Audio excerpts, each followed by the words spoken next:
Dear students, which of the following is collagenous bone tumor? പലതരത്തിൽ questions ചോദിച്ച് കാണുന്നുണ്ട്.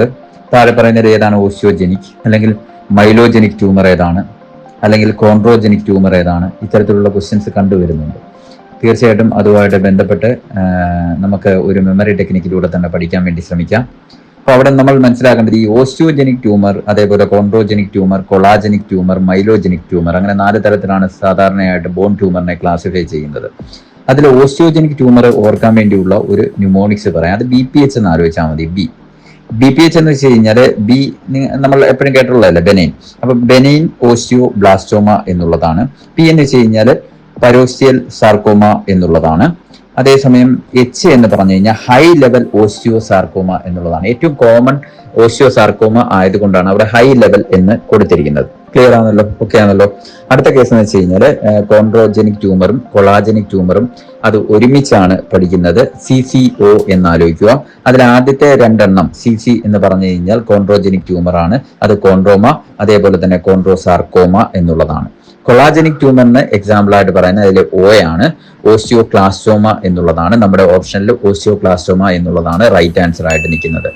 Then മൈലോജനിക് ട്യൂമറിന് example ആയിട്ട്, അല്ലെങ്കിൽ അത് ഓർക്കാൻ വേണ്ടിയുള്ള കോഡ് എന്ന് പറഞ്ഞു കഴിഞ്ഞാൽ MRE എന്നുള്ളതാണ്. MRI അല്ല, MRE എന്നുള്ളതാണ്. M എന്ന് വെച്ച് കഴിഞ്ഞാൽ മൾട്ടിപ്പിൾ മൈലോമയാണ്. R എന്ന് വെച്ച് കഴിഞ്ഞാൽ റെട്ടിക്കുലം സെൽ സാർക്കോമയാണ്.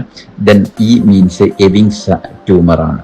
അപ്പൊ ഈ എവിങ്സ് ട്യൂമർ എന്ന് പറഞ്ഞു കഴിഞ്ഞാൽ അവിടെ നമ്മൾ ഓർക്കേണ്ട ഒരു കാര്യം എന്താണെന്ന് ചോദിച്ചു കഴിഞ്ഞാൽ, അവിടെ റേഡിയോ ഡയഗ്നോസിസിൽ അല്ലെങ്കിൽ എക്സ്റേയിൽ കിട്ടുന്ന ഫൈൻഡിങ്സ് എന്ന് വെച്ച് കഴിഞ്ഞാൽ വിങ്സ് ഷേപ്പ്, ഈ വിങ് എന്നാലോചിക്കുക.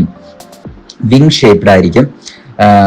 അതിനെ നമ്മൾ മോത്ത് ഈറ്റൻ എന്ന് പറയും. എന്ന് പറഞ്ഞു കഴിഞ്ഞാൽ ഈ ശലഭത്തിന്റെ ചിറകുകൾ പോലെ തോന്നിക്കും എന്നുള്ള രീതിയിലാണ് അത് പറയുന്നത്. ഓക്കെ.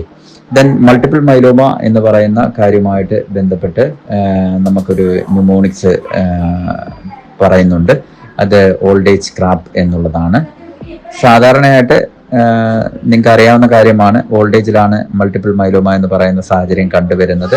അതിൽ ക്രാബ് എന്ന് പറയുമ്പോൾ C എന്ന് വെച്ച് കഴിഞ്ഞാൽ കാൽസ്യം എലവേറ്റർ ആണ്. അതേപോലെ തന്നെ 6 എന്ന് പറയുമ്പോൾ റീനൽ ഫെയിലിയർ അവർക്ക് വരുന്നുണ്ട്. A എന്ന് വെച്ച് കഴിഞ്ഞാൽ അനീമിയ വരുന്നുണ്ട്.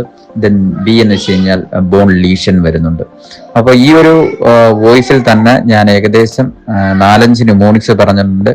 10-25 ക്വസ്റ്റ്യൻ ഉള്ള കാര്യങ്ങൾ പറഞ്ഞിട്ടുണ്ട്. അപ്പൊ ഈ കാര്യങ്ങളെല്ലാം കൃത്യമായിട്ട് നോട്ട് ചെയ്ത് വെക്കുക. ഇതൊക്കെ കുറച്ച് ഇമേജ് ബേസ്ഡ് ആയിട്ട് നമ്മൾ ക്ലാസ്സുകളിൽ അവതരിപ്പിക്കുന്നതാണ്. അല്ലാതെ ശ്രദ്ധിക്കുന്ന ആൾക്കാർ കൃത്യമായിട്ടും അത് നോട്ട് ചെയ്ത് വെച്ച് തന്നെ പഠിക്കാൻ വേണ്ടി ശ്രദ്ധിക്കുക. Okay, thank you.